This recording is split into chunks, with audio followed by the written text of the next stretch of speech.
여러분 안녕하십니까, 진성호입니다.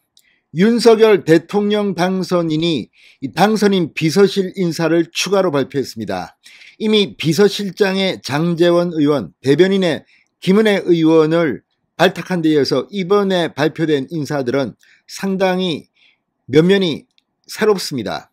자, 장제원 의원은 윤석열 당선인과 초기부터 같이 호흡했기 때문에 이해가 가고, 김은혜 의원은 사실은 윤석열 당선인과는 개인적인 인연은 별로 없습니다.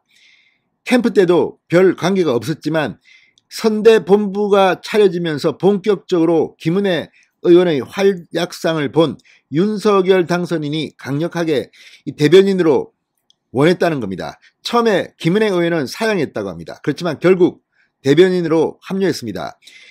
이명박 대통령 시절 인수위원회 부대변인을 지냈고 청와대 대변인을 지냈습니다. MB의 입에서 이번에는 윤석열의 입으로 변모했습니다.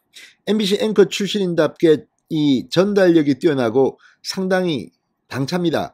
지난번 대장동 의혹과 관련해서도 이재명 후보의 공격수로 맹활약을 펼친 바 있습니다. 좀 조마조마할 정도로 선을 세게 넘기도 했습니다. 아무튼 장제원, 김은혜 두 사람을 미리 발표한 데 이어서 이번에는 또 다른 인물, 이번에는 각이 조금 다릅니다. 특히 몇 명은 윤석열 대통령이 취임한 뒤 장관 후보로도 거론될 것 같고, 또 단순히 이런 콘텐츠도 중요하지만 윤석열 당선인이 앞으로 이 행사를 하거나 또는 이벤트를 할 일이 많을 겁니다. 문재인 곁에 탁현민이 있다면 윤석열 당선인 옆에도 제2의 탁현민이 필요합니다. 이런 일을 감당할 수 있는 사람도 포함됐습니다. 또 이 이명박 대통령 시절 청와대 춘추관장을 지냈고 아주 재기 발랄하다면 좀 그렇고, 아무튼 굉장히 묵묵하게 일을 하는 MB 정권 청와대 춘추관장 출신 인사도 합류했습니다. 미리 후보 비서실에서부터 호흡을 맞췄던 인물입니다. 그리고 대장동 공격수로서 맹활약했던 부산 남구 갑 지역구 의원 박수영 의원도 합류했습니다.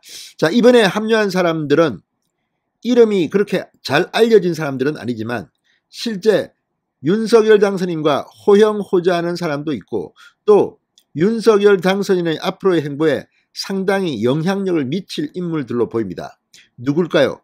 진성호의 직설 시작합니다.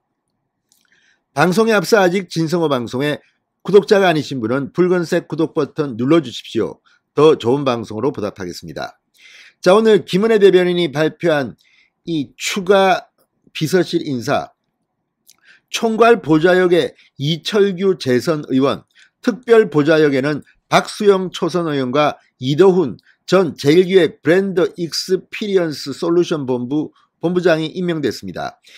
자, 이 가운데 가장 이 역할이 중요할 것으로 보이는 이철규 의원입니다. 이철규 의원, 대선 때 선대본부 전략기획 부총장을 맡아 이 윤석열 당선을 위해서 맹활약을 했습니다.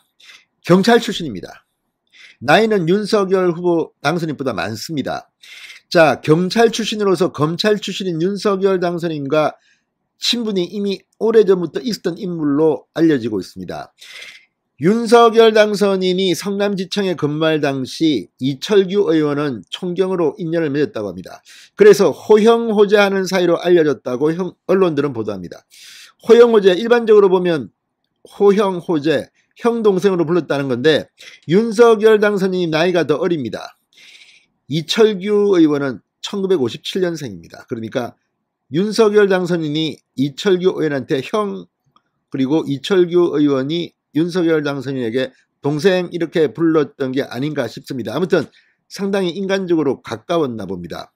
검찰과 경찰이라는 사실은 좀 갈등 구조의 관계인데도 이철규 의원, 지난번 이 국민의힘 인사에서도 이준석 대표가 이미 정한 사람을 내보내고 이철규 의원이 사무부총장으로 임명되게 됐습니다. 자, 그래서 지금 이제 이철규 의원은 나와서 비서실로 오고 그 자리에는 이준석 대표가 다시 원래 인사를 할 것으로 보입니다. 자, 어쨌든 형님 동생 사이라니까 이런 상당히 중요한 자리입니다. 총괄 보좌역입니다. 자, 그래서 지금 이철규 의원은 초대 행안부 장관 후보로 거론되고 있기도 하다고 합니다. 자, 이와 별도로 팀장급 인선도 발표됐습니다. 정무기획을 맡는 정무 1팀장에는 정희용 초선 의원, 정무 지원을 담당하는 정무 2팀장에는 이상휘 선대본부 후보비서실 기획실장이 임명됐습니다.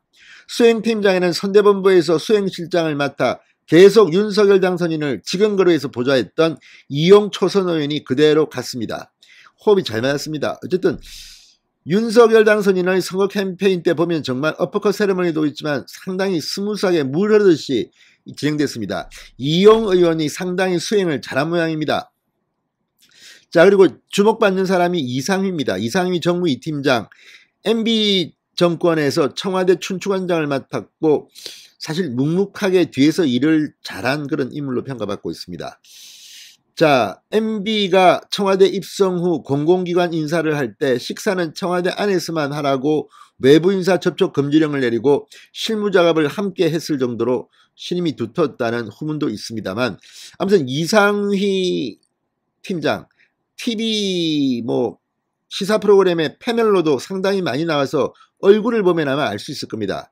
친근한 인물입니다. 또 여기에서 또 활약을 했군요. 아무튼 윤석열 선대위는 이런 식으로 지금 MB 이 인맥들이 상당히 많이 포진된 것으로 보입니다. 그런데 이 윤석열 당선인이 특징적인 것은 방금 채널A가 보도했는데 이 문재인식 깜짝 인사는 하지 않을 것 같습니다. 이번 인수위 인선에도 실무형, 슬림형, 일하는 사람, 묵묵하게 일할 사람으로 구성하라고 특별 지시를 내렸다고 합니다. 과거 같으면 신문에 화제가 된 사람 끌어와서 일 잘하는지 못하는지 보다는 이름값으로 한번 반짝하고 기사화되고 그 다음에는 별 의미 없는 그런 사람들이 있습니다. 이번에는 그런 식을 하지 말라는 겁니다. 윤석열다운 실용주의로 보입니다. 진성호의 직설이었습니다. 여러분 감사합니다.